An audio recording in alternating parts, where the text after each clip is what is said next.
Ya, ini sudah. Jadi materi dari kuliah ini tentang kedaulatan digital, ya, tentang kedaulatan digital adalah dari jurnal ini, ya, yang berjudul The Beijing Effect, China's Digital Silk Road as Transnational Data Governance, ya. Ini materi kita tentang kedaulatan digital, ya. Ini judulnya, ya, kedaulatan digital. Ini sumbernya, ya. Kemudian ini reminder untuk tugas. Ya. Kemudian di key point ini tadi saya sampaikan, saya akan menyampaikan setback ke belakang bahwa negara Cina atau Tiongkok itu dari berabad-abad yang lalu itu sudah menanamkan pengaruh ke negara kita. Ya, kalau dulu zaman kerajaan itu masih berupa Nusantara, zaman kerajaan-kerajaan apa di wilayah Nusantara. Ya, Tiongkok waktu itu, ya, di zaman masih kerajaan itu sudah mengirimkan misi dagang, ya, sudah mengirimkan misi dagang, ya, yang sekarang itu di daerah kita itu masih ada bekasnya, ya. Kalau kita pergi ke Purbalingga, ke daerah utara di Bobotsari, ya, Bobotsari yang mau ke Pemalang itu ada yang namanya Masjid Cheng Ho. Masjidnya berarsitektur Cina. Ya, itulah apa jejak, ya, jejak para pedagang Cina yang diutus oleh kerajaan Cina waktu itu untuk melalang buana di Nusantara yang terkenal dengan jalur sutra, ya. Jadi waktu itu, ya, waktu itu Cina sudah apa membuat yang namanya jalur sutra karena, ya, yang diperdagangkan salah satunya adalah produk kain sutra. Ya, ini apa yang perlu kita pahami karena jalur sutra model lama sekarang ini dikembangkan dengan model baru. Ya. Dan ini sangat berkaitan dengan tema kita pada malam hari ini yaitu kedaulatan digital. Ya. Jadi key poinnya kalau yang jalur sutra itu mengutus para pedagang ke Nusantara, ya.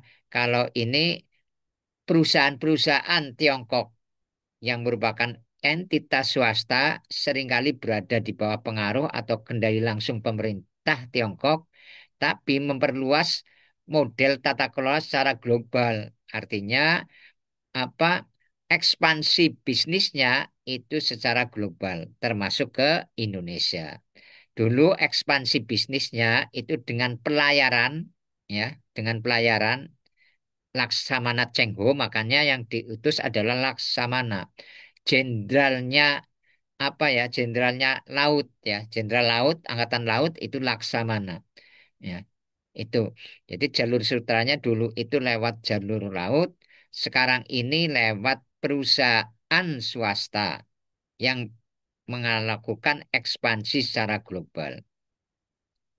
Dan yang mengekspansi itu perusahaan apa? Perusahaan infrastruktur teknologi digital. Sehingga di sini dikatakan situasi ini menciptakan ilusi kedaulatan data bagi negara-negara yang mengadopsinya. Ya. Karena kerangka tata kelola data lokal mereka saling terkait dan berpotensi dirusak oleh kendali pemerintah Cina atau Tiongkok. Ya. Jadi perusahaan-perusahaan swasta, ya, contohnya adalah Huawei, ya, Cina itu memperluas tata kelola data secara global.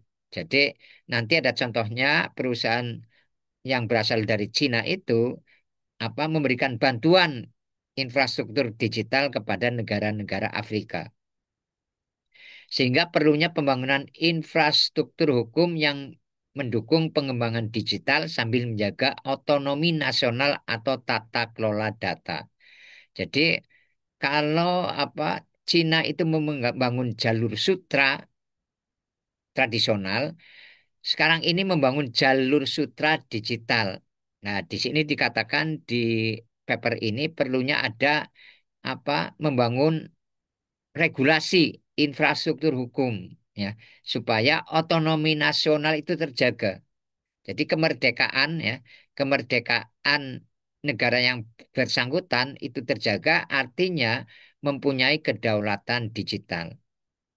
Dan tantangan yang dihadapi negara-negara dalam mempertahankan kendali atas data mereka dengan latar belakang penawaran infrastruktur tech Tiongkok. Ya. Jadi negara Cina atau Tiongkok itu memberikan penawaran yang sangat menggiurkan kepada negara-negara yang masih butuh internet, masih butuh konektivitas digital ya. Jadi di sini dikatakan konektivitas digital.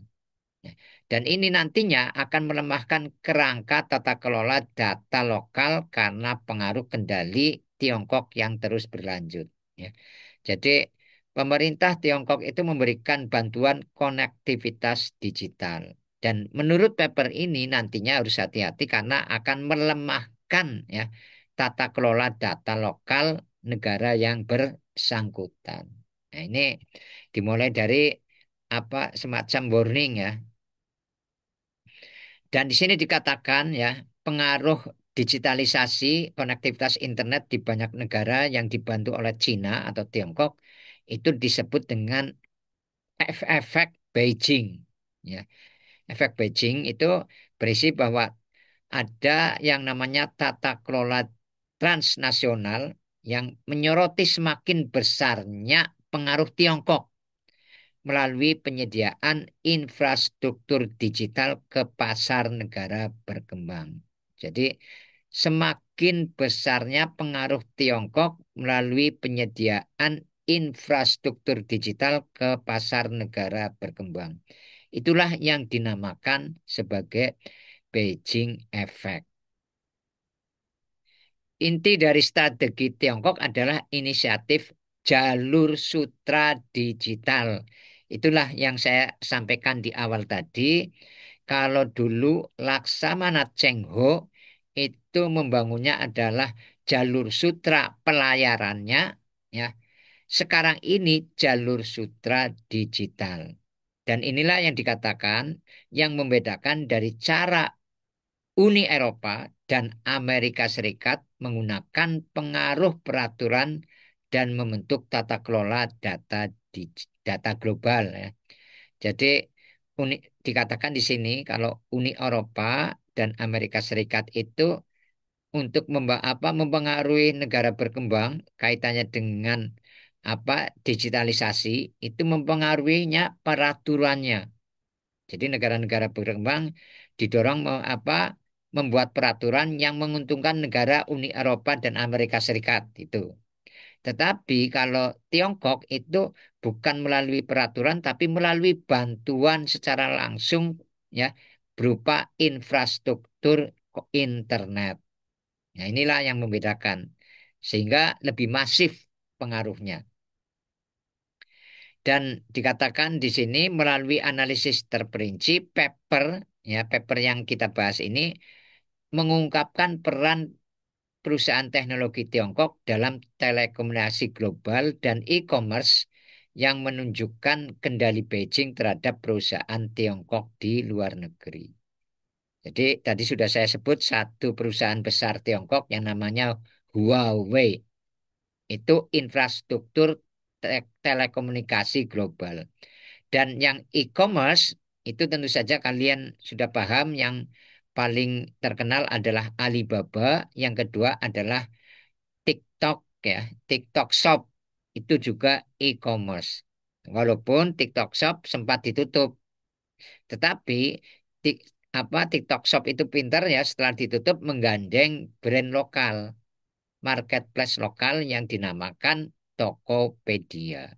Sehingga lancar-lancar saja TikTok Shop bergabung dengan Tokopedia. Paper menekankan perlunya negara-negara berkembang untuk menciptakan kerangka hukum yang dapat mendukung strategi pembangunan digital, yang memastikan negara-negara tersebut tidak mengkompromikan kedaulatan digital mereka ketika terlibat dalam penawaran infrastruktur digital Tiongkok. Jadi harus dilindungi sama hukum dulu, ya.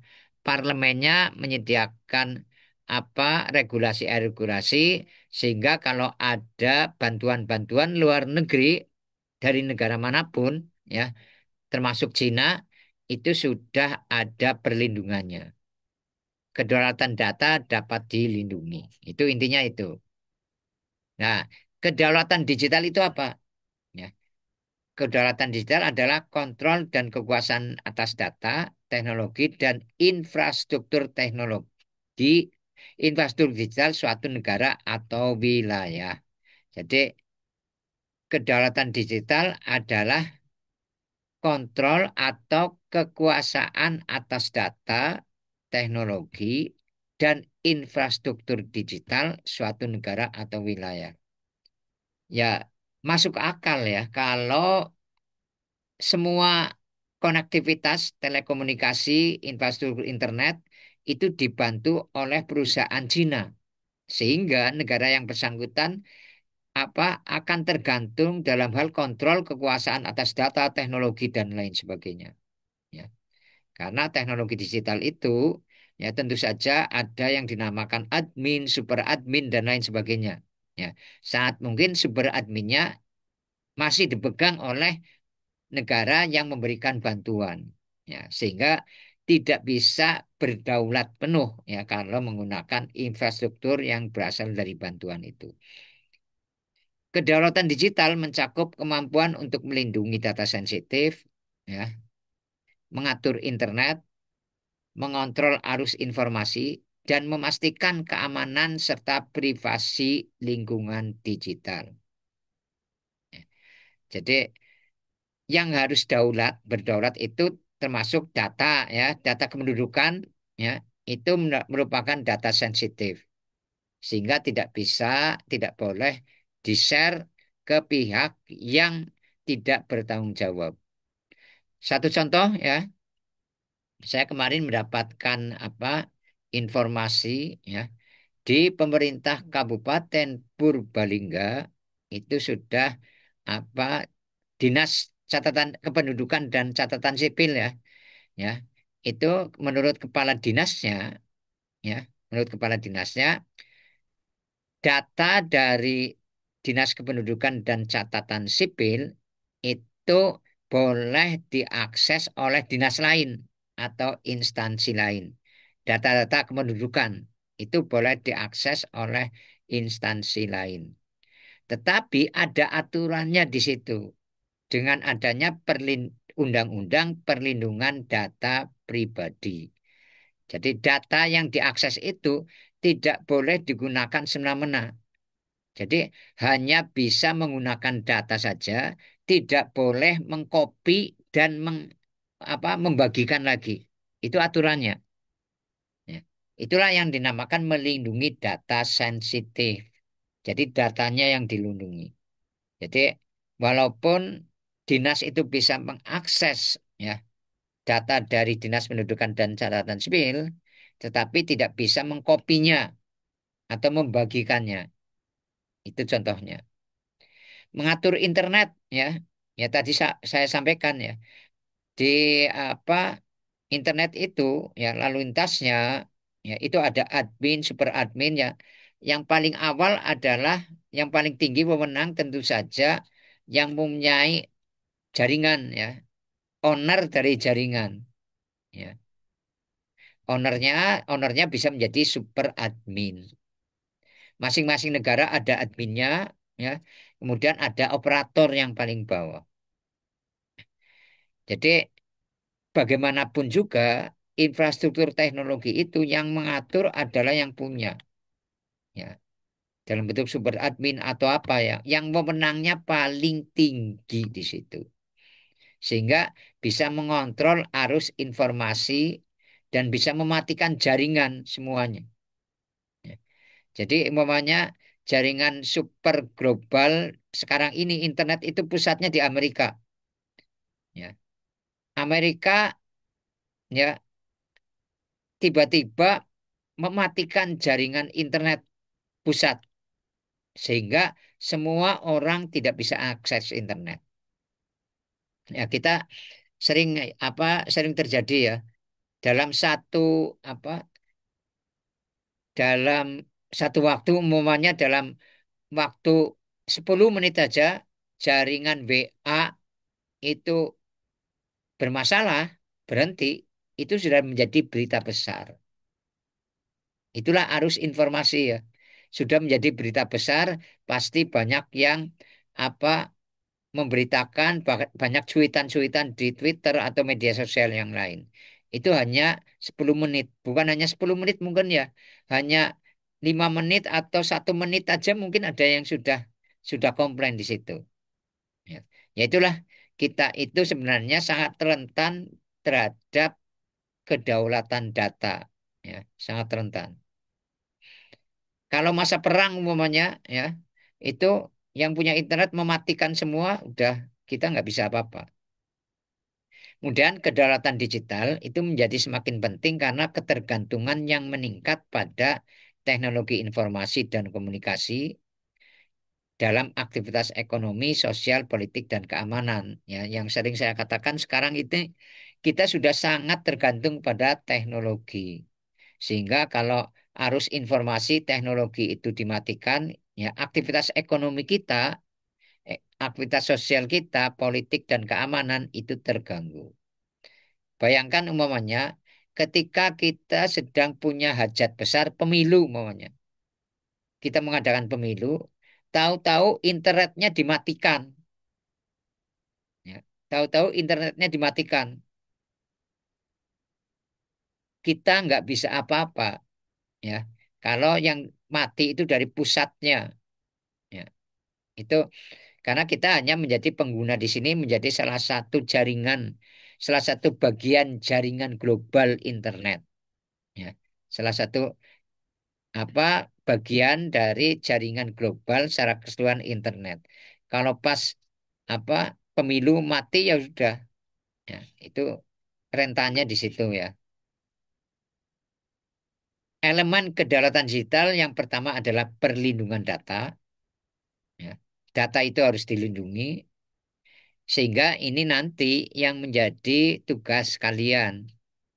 Tugas kalian adalah apa berkaitan dengan data pribadi kita yang harus dikirimkan ke pihak Amerika.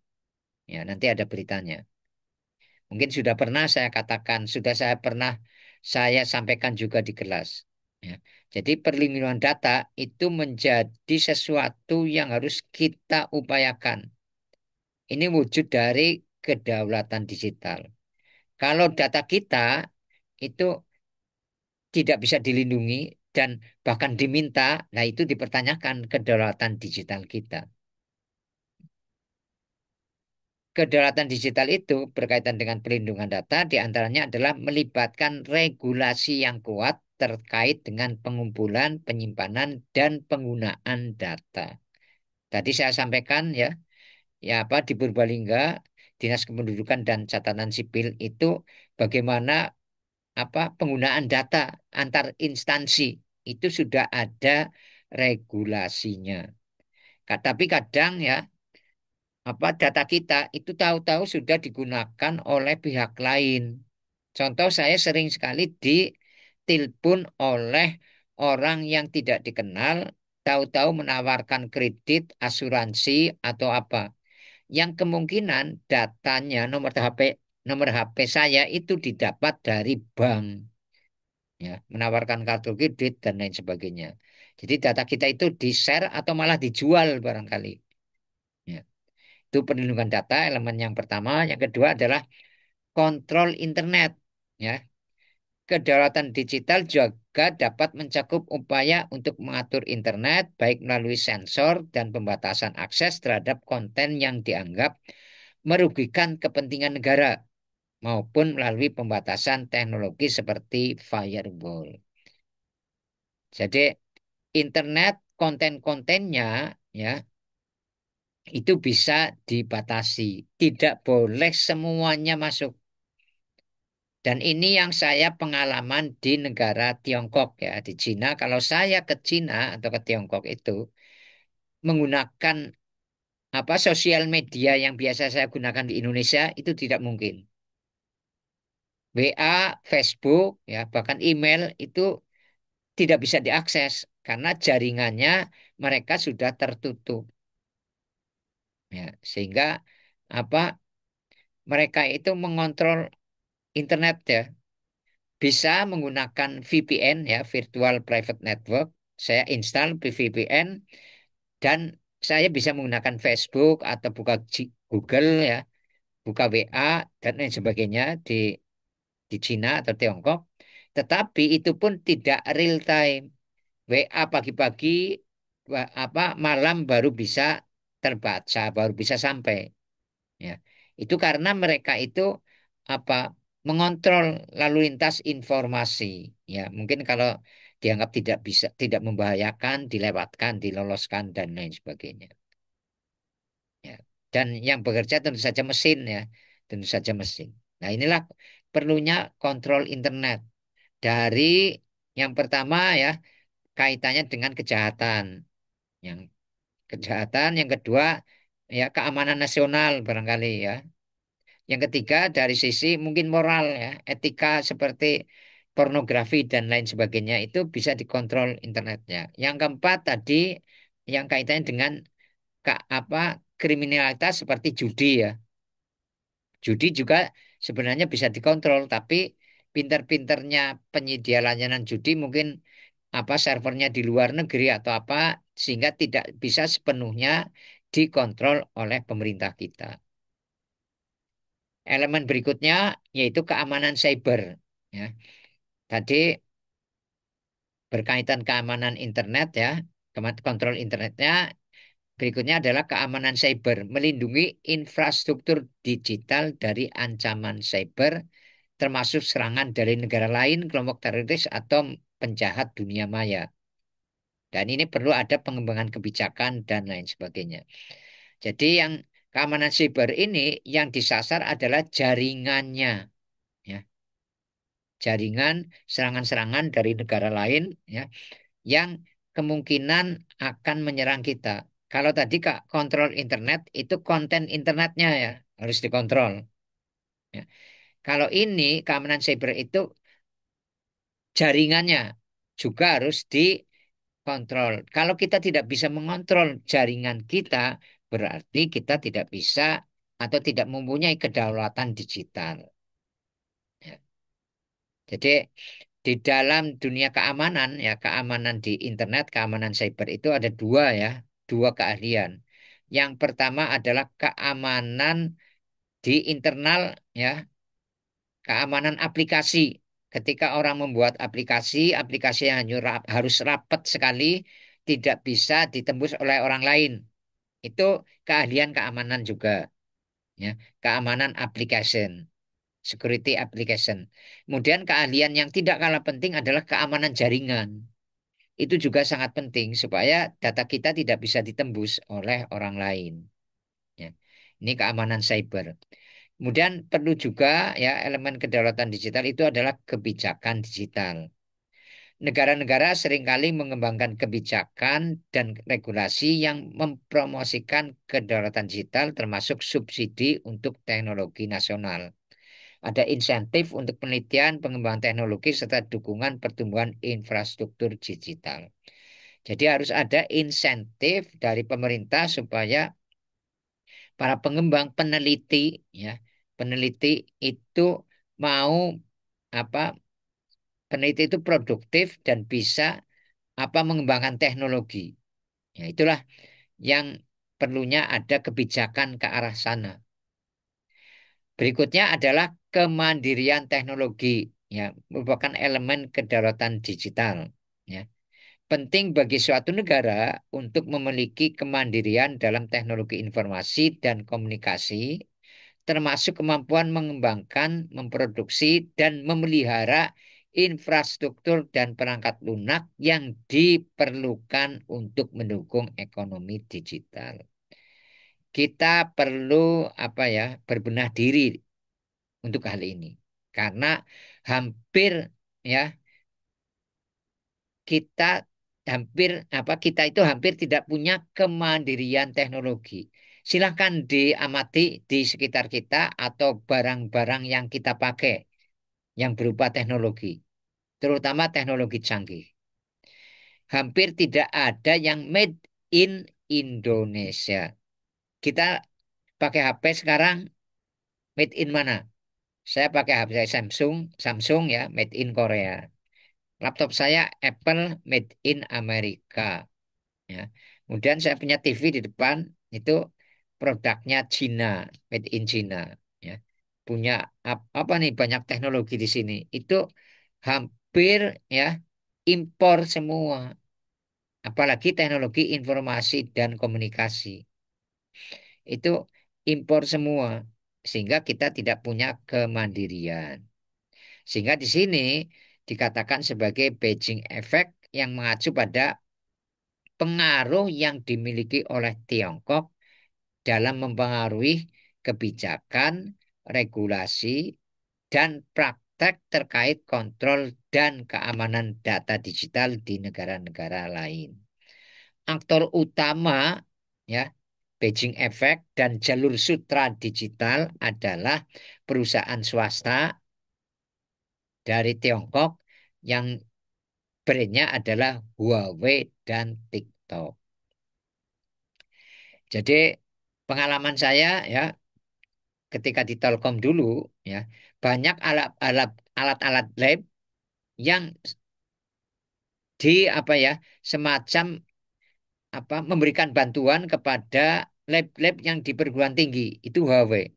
Termasuk sekarang ini alat-alat telekomunikasi ya, alat-alat infrastruktur telekomunikasi kita yang ada di tower-tower BTS ya, yang menjadi jaringan seluler kita itu sudah banyak yang menggunakan Huawei, bahkan barangkali mayoritas sekarang. Sebelumnya didominasi oleh produk-produk dari Amerika seperti Cisco, Motorola dan lain sebagainya. Nah, sekarang ini mayoritasnya adalah Huawei. Dan inilah yang dinamakan dengan jalur sutra digitalnya. Infrastrukturnya sudah dikuasai, ya. Jadi yang berkaitan dengan infrastruktur teknologi itu Huawei. Ya, kalau zamannya Cheng Ho itulah adalah perahunya, ya. Perahunya yang bisa sampai menjangkau ke Nusantara, ya. Itu apa perahunya sekarang ini adalah teknologi yang bermerek Huawei tadi. Kemudian pedagangnya Laksamana Cheng Ho-nya sekarang ini adalah salah satunya adalah TikTok. TikTok Shop ya terutama kalau perdagangannya. Ya, inilah lengkap ya jalur sutra. Itulah negara negara Tiongkok itu luar biasa ya. Dulu itu waktu zaman Orde Baru Tiongkok malah dibantu kita ya. Sekarang sudah nyalip dan Tiongkok sekarang ini menjadi ancaman Amerika. Bahkan sekarang ini Tiongkok ya bergabung dengan Brazil, ya Rusia, India ya yang dinamakan dengan aliansi BRIC ya BRIC ya BRIC itu menjadi aliansi yang sangat kuat dan bisa mengalahkan ya mengancam dominasi Amerika Serikat dan Eropa. Dan Indonesia sudah bergabung juga dengan BRIC ya sehingga sedikit ini ya sedikit dikerasi oleh Amerika termasuk ketika masalah tarif ya tarif dagang itu karena kita sudah condong ke aliansi BRIC tadi ya. Ya inilah Beijing Effect ya dengan aktor perusahaan swasta yang saya awal itu sampaikan yaitu Huawei dan TikTok ya. Dan penggunaan Beijing Effect yang pertama adalah penggunaan teknologi Tiongkok, yang kedua adalah pendekatan atau pengaturan internet. Jadi Dengan penggunaan teknologi Tiongkok, Tiongkok merupakan produsen utama teknologi informasi dan komunikasi termasuk perangkat keras dan perangkat lunak. Luar biasa ya Tiongkok sudah menjadi produsen utama teknologi informasi dan komunikasi. Sehingga negara-negara lain mungkin mengadopsi produk-produk Tiongkok untuk infrastruktur TIK mereka sendiri. Misalnya perusahaan seperti Huawei dalam penyediaan perusahaan telekomunikasi atau TikTok dalam platform media sosial. Jadi secara tegas di jurnal ini menyebut nama dua perusahaan ini. Ya, kalian yang menggunakan TikTok ya seperti saya itu sebenarnya sudah masuk ke skenarionya ya Tiongkok, pemerintah Tiongkok. Ya. Kemudian yang kedua, fenomena yang kedua adalah pendekatan pengaturan internet. Kebijakan pengaturan internet Tiongkok yang seringkali melibatkan sensor dan pembatasan terhadap akses internet seperti pengawasan konten online telah menarik perhatian dari negara-negara lain. Ya. Karena tidak semua konten yang ada di Facebook atau di mana ya itu bisa masuk ke negara Tiongkok. Ya. Ya, jadi mereka itu punya superkomputer barangkali ya. Lalu lintas data itu sebelum masuk ke HP masing-masing pengguna itu sudah disaring dulu. Ya, sudah disaring dulu. Tidak seperti kita sangat bebas barangkali ya. Beberapa negara mungkin mencoba meniru atau mengadopsi beberapa aspek dari model pengaturan internet Tiongkok. Ya. Dulu kita sudah bisa mengakses, nggak tahu sekarang ya, mengakses apa me- menyetop ya situs-situs porno atau judi ya. Tapi apa penyedia layanan seperti itu biasanya lihe ya, bisa berkelit, bisa servernya di luar negeri atau membuat nama lain, domain lain dan sebagainya. Sehingga apa security yang ada di Kementerian Kominfo kita yang mengurusi ini barangkali harus benar-benar prima ya, benar-benar ahli, kompeten dalam perang berkaitan dengan konten ya, konten-konten yang berbahaya ini. Ini kemudian fenomena berikutnya adalah perlindungan data dan regulasi. Tiongkok telah menerapkan undang-undang dan regulasi yang ketat terkait dengan perlindungan data yang mempengaruhi bagaimana data disimpan, diproses, dilindungi di dalam negeri. Pengaruh Tiongkok dalam hal ini dapat mendorong negara-negara lain untuk mengadopsi kebijakan serupa. Jadi kita punya undang-undang perlindungan data pribadi. Tiongkok pun sudah malah duluan barangkali. Ya. Kemudian fenomena berikutnya adalah pengembangan infrastruktur digital. Ya, jadi melalui inisiatif yang dinamakan Belt and Road Initiative atau BRI, Tiongkok telah berinvestasi dalam pembangunan infrastruktur digital di berbagai negara. Investasi ini tidak hanya mencakup infrastruktur fisik seperti jaringan internet, tetapi juga mempengaruhi kebijakan dan praktek terkait dengan kedaulatan digital di negara-negara penerima. Jadi Tiongkok ini memberikan bantuan ya, memberikan bantuan atau berinvestasi infrastruktur di berbagai negara. Ya, ini berikutnya. Nah, ini implementasinya. Tiongkok memberikan bantuan internet ya, berupa bantuan ini internet kepada beberapa negara Afrika terutama melalui investasi dalam infrastruktur digital seperti jaringan telekomunikasi, pusat data, dan kemitraan digital yang menjadi bagian dari inisiatif Jalur Sutra Digital. Contohnya, beberapa negara yang menerima investasi Tiongkok dalam infrastruktur digital adalah negara Afrika ya, Kenya dan Djibouti. Yang keduanya menjadi bagian dari proyek infrastruktur besar seperti jaringan telekomunikasi dan transportasi. Ya, ini contoh beritanya. Jadi raksasa Tiongkok ya Huawei tadi merupakan pemegang saham kabel PIS ya singkat senilai 425 juta dolar. Silahkan dikalikan 16.000 atau 17.000. Udah beratus beribu-ribu triliun barangkali. PIS ini singkatan dari Pakistan and East Africa Connecting Europe. Jadi proyeknya Cina itu berusaha untuk mengkoneksikan Pakistan dan Afrika Timur ke Eropa. Kabel ini membentang dari Asia ke Afrika, lalu ke Prancis, ya, lalu ke Prancis, sampai ke pesisir Mombasa dan lain sebagainya. Dan inilah luar biasanya Cina, ya, bisa ada kabel di bawah laut, ya, membentang dari Asia, Afrika, lalu ke Prancis, ya, luar biasa panjangnya. Ya, luar biasa panjangnya. Dan kabel ini, kabel berkapasitas sangat tinggi ini akan membantu Kenya dalam kawasan ini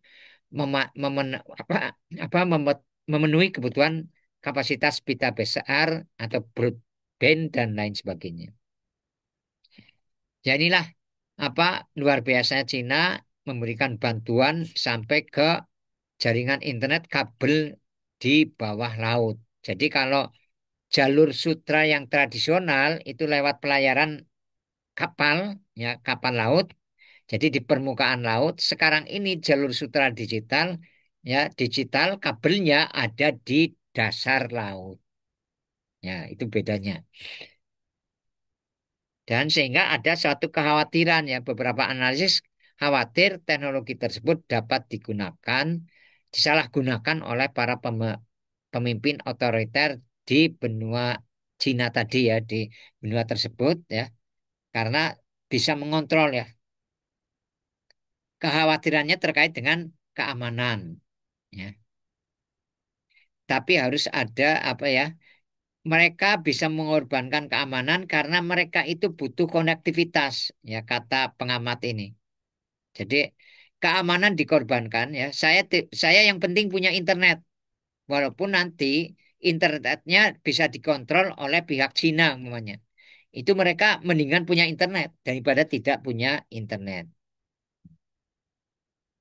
Dan ketika Trump berkuasa yang periode pertama, Huawei itu juga pernah diberi sanksi, ya, ya, diberi sanksi karena telah membangun sekitar 70% jaringan 4G di Afrika.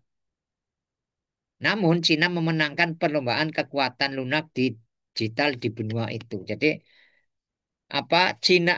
Amerika itu sampai memberikan sanksi kepada Huawei, tetapi tetap berlanjut dan persaingan ini dikatakan oleh pengamat, ya, oleh Van Staden, ya, itu dimenangkan oleh Cina. Nah, sehingga tantangan Indonesia tadi, ya, sama, ya. Jadi fenomena Beijing Effect itu Indonesia bagaimana? Keamanan cybernya, regulasi perlindungan data, infrastruktur teknologinya, penyalahgunaan internet, ketergantungan pada teknologi, dan kekuatan eksternal. Ya, itu keamanan cyber, ya, apakah internet kita 100% aman? Ya, dibobol hacker dari luar negeri sudah sanggup apa enggak? Regulasi perlindungan data, ya, kita sudah punya perlindungan data pribadi, tetapi kenapa, ya, data kita bisa dikirimkan, ya, karena ketika negosiasi apa perdagangan dengan Amerika dengan Trump, ya, negosiasi tentang tarif dagang, salah satu klausulnya adalah kita mengirimkan data data penduduk kita, data pribadi. Ya. Infrastruktur teknologi kita belum mandiri, ya. Penyalahgunaan internet masih banyak negara kita, penipuan banyak sekali, ya. Dan yang penipuan itu jaringannya global juga barangkali. Ketergantungan pada teknologi asing, lah ini yang susah sekali, ya, kita. Termasuk kekuatan eksternal, ya, sehingga tugas hari ini, ya, silahkan Anda semua untuk mencari berita seputar ini, bahwa dengan adanya kesepakatan dagang antara Indonesia dengan Amerika, Indonesia malah diwajibkan transfer data pribadi ke Amerika Serikat. Ya, inilah salah satu klausul, ya. Klausul itu apa ya butir-butir perjanjian yang harus disepakati. Indonesia punya kewajiban mentransfer data ya, mentransfer data pribadi ke Amerika Serikat. Ya, inilah yang harus kita apa kita hati-hati ya ya supaya kita tidak apa sangat tergantung kepada mereka, data kita disalahgunakan oleh mereka dan lain sebagainya. Walaupun walaupun ya menurut saya mereka punya keamanan ya, punya kemampuan barangkali ya, punya kemampuan untuk mengambil data ke kita tanpa minta ya. Saya yakin mereka punya kemampuan juga ya. Kalau apa ahli-ahli security kita bisa dibobol ya. Ini namun dari sini aja kita sangat lemah barangkali ya. Indonesia diwajibkan untuk transfer. Ya, silahkan di browsing ya. Di browsing kaitannya dengan ini semua, baik yang apa data-datanya maupun tanggapan-tanggapannya untuk untuk menyelesaikan tugas yang hari ini tentang kedaulatan data. Ya, saya kira demikian apa yang dapat saya sampaikan ya. Mudah-mudahan bermanfaat. Barangkali ada pertanyaan, silahkan.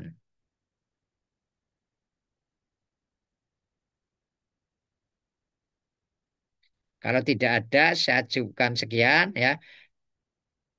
Saya stop dulu rekamannya ya. Saya stop dulu rekamannya. Saya akhiri. Assalamualaikum warahmatullahi wabarakatuh.